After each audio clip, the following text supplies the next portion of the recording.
Hi friends, മറ്റൊരു പുതിയ വീഡിയോയിലേക്ക് എല്ലാവർക്കും സ്വാഗതം. ഇന്ന് ഞാനിവിടെ തയ്യാറാക്കി കാണിക്കാൻ പോകുന്നത് വളരെ ടേസ്റ്റി ആയിട്ടുള്ള ഒരു ബ്രെഡ് ചിക്കൻ സാൻഡ്വിച്ച് ആണ്. നമ്മുടെ വീടുകളിൽ സാധാരണ ഉണ്ടാകുന്ന വളരെ കുറച്ച് ചേരുവകൾ കൊണ്ട് തന്നെ നമുക്ക് ഇത് എളുപ്പത്തിൽ തയ്യാറാക്കിയെടുക്കുവാൻ സാധിക്കും. നിങ്ങൾ ഈ ചാനൽ ആദ്യമായിട്ടാണ് കാണുന്നതെങ്കിൽ ഒന്ന് സബ്സ്ക്രൈബ് ചെയ്യുക. സബ്സ്ക്രൈബ് ബട്ടന് തൊട്ടടുത്തുള്ള ബെൽ ബട്ടൺ കൂടി ഒന്ന് എനേബിൾ ചെയ്യുക. ഇനി നമുക്ക് ഇത് എങ്ങനെയാണ് തയ്യാറാക്കുന്നതെന്ന് നോക്കാം. ഇതിനായി ഞാനിവിടെ എല്ലില്ലാത്ത 200 ഗ്രാം ചിക്കനാണ് എടുത്തിട്ടുള്ളത്. ഇത് നമുക്ക് പ്രഷർ കുക്കറിലോ ഇതുപോലെ പാനിലോ ഒന്ന് വേവിച്ചെടുക്കണം. ഞാനിവിടെ പാനിലാണ് വേവിച്ചെടുക്കാൻ പോകുന്നത്. ഇതിനായി ഇവിടെ നിരത്തി വെച്ചിട്ടുണ്ട്. ഇനി നമുക്ക് ഇതിലേക്ക് ആവശ്യത്തിന് ഉപ്പ് ചേർത്ത് കൊടുക്കുക.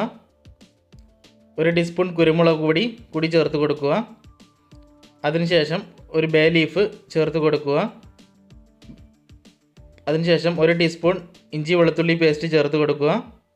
ഇനി നമുക്ക് ഇത് വേവിക്കാൻ ആവശ്യമായി 1 കപ്പ് വെള്ളം കൂടി ചേർത്ത് കൊടുക്കാം. എല്ലാം ചേർത്ത് കൊടുത്തതിന് ശേഷം തീ ലോ ഫ്ലെയിമിലിട്ട് ഒരു 15 മിനിറ്റ് നേരം വേവിക്കുക. 5 മിനിറ്റ് ഇടവേളകളിൽ ഇതുപോലെ ഒന്ന് തിരിച്ചും മറിച്ചും ഇട്ട് കൊടുക്കുക.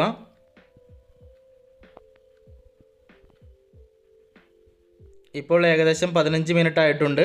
വെള്ളമൊക്കെ ഏകദേശം വറ്റി വന്നിട്ടുണ്ട്. ഇനി നമുക്ക് ഇതൊന്നും കൂടി തിരിച്ചിട്ട് കൊടുക്കാം.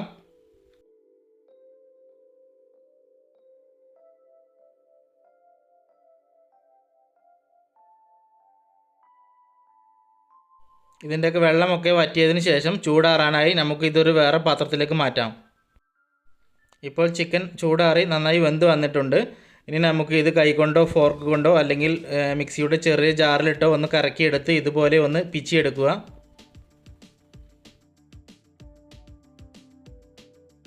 നമ്മൾ എടുത്ത് വെച്ചിരിക്കുന്ന ചിക്കൻ കഷ്ണങ്ങൾ എല്ലാം ഇതുപോലെ ഒന്ന് ചെറുതാക്കി എടുത്തിട്ടുണ്ട്.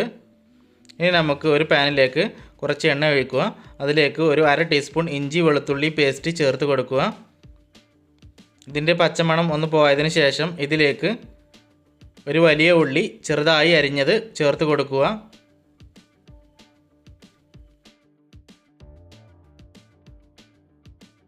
തീ ലോ ഫ്ലെയിമിൽ വെച്ചതിന് ശേഷം ഒന്ന് ചെറുതായി ഇളക്കി കൊടുക്കുക. ഇത് നന്നായി വഴന്നു പോകേണ്ട ആവശ്യമില്ല. അതിനുശേഷം ഇതിലേക്ക് ഒരു 1/2 മുറി തക്കാളി ചെറുതായി അരിഞ്ഞത് ചേർത്ത് കൊടുക്കുക. കൂടെ കുറച്ച് മല്ലിയില ചെറുതായി അരിഞ്ഞത് കൂടി ചേർത്ത് കൊടുക്കുക. അതിനുശേഷം വീണ്ടും ഒന്ന് നന്നായി ഇളക്കി കൊടുക്കുക.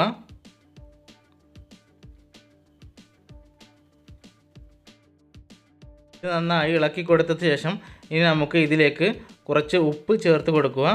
നേരത്തെ നമ്മൾ ചിക്കൻ വേവിച്ചപ്പോൾ ഉപ്പ് ചേർത്ത് കൊടുത്തിട്ടുണ്ട്. അതിനനുസരിച്ച് ചേർത്ത് കൊടുക്കുക. കുറച്ച് കുരുമുളക് പൊടി കൂടി ചേർത്ത് കൊടുക്കുക. അതിനുശേഷം വീണ്ടും ഒന്ന് നന്നായി ഇളക്കി കൊടുക്കുക.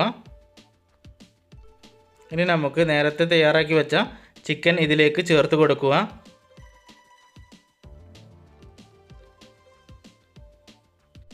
അതിനുശേഷം ഈ ചിക്കനും ഉള്ളിയും തക്കാളിയും ഒക്കെ ഒന്ന് നന്നായി മിക്സ് ആവുന്നത് വരെ ഒന്ന് ഇളക്കി കൊടുക്കുക.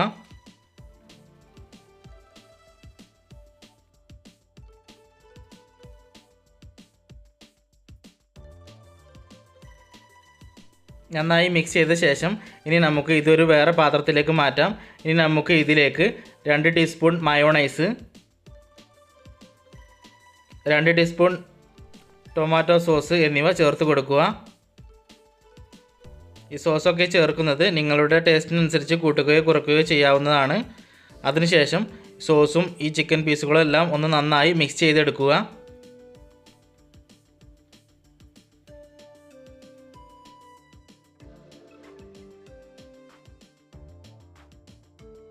ഇതെല്ലാം നന്നായി മിക്സ് ചെയ്തതിന് ശേഷം ഒരു ബ്രെഡ് പീസ് എടുത്ത് അതിൻ്റെ മുകളിൽ ഇതുപോലെ ഫില്ലിംഗ് നന്നായി വെച്ച് കൊടുക്കുക.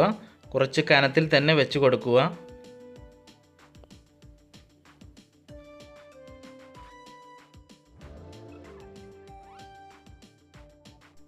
എല്ലാ ഭാഗത്തും ഇതുപോലെ നന്നായി കുറച്ച് കനത്തിൽ വെച്ച് കൊടുത്തതിന് ശേഷം അതിൻ്റെ മുകളിൽ ഒരു ബ്രെഡ് പീസ് കൂടി വെച്ച് കൊടുക്കുക.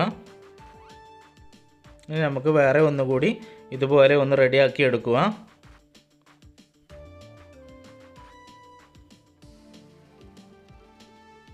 ഇത് രണ്ടും റെഡിയാക്കിയതിന് ശേഷം ഇനി നമുക്ക് ഒരു പാനിൽ ഇതുപോലെ കുറച്ച് ബട്ടർ ചേർത്ത് കൊടുക്കുക.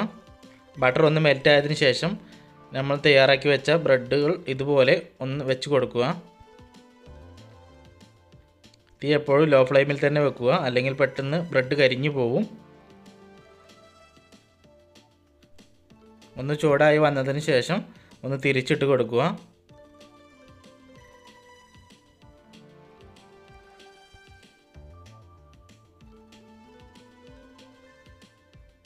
ഇപ്പോൾ രണ്ട് ഭാഗവും ഏകദേശം ആയിട്ടുണ്ട്. ഇനി നമുക്ക് ഇതൊരു പാത്രത്തിലേക്ക് കോരി മാറ്റി വെക്കുക.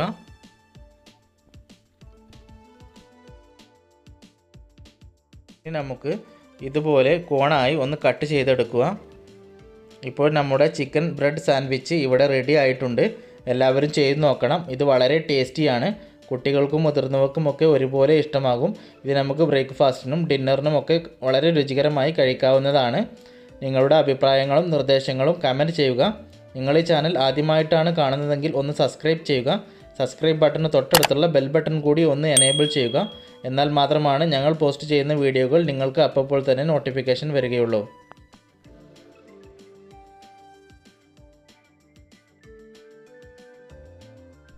വീണ്ടും മറ്റൊരു പുതിയ വീഡിയോയുമായി കാണും വരേക്കും. ബായ്.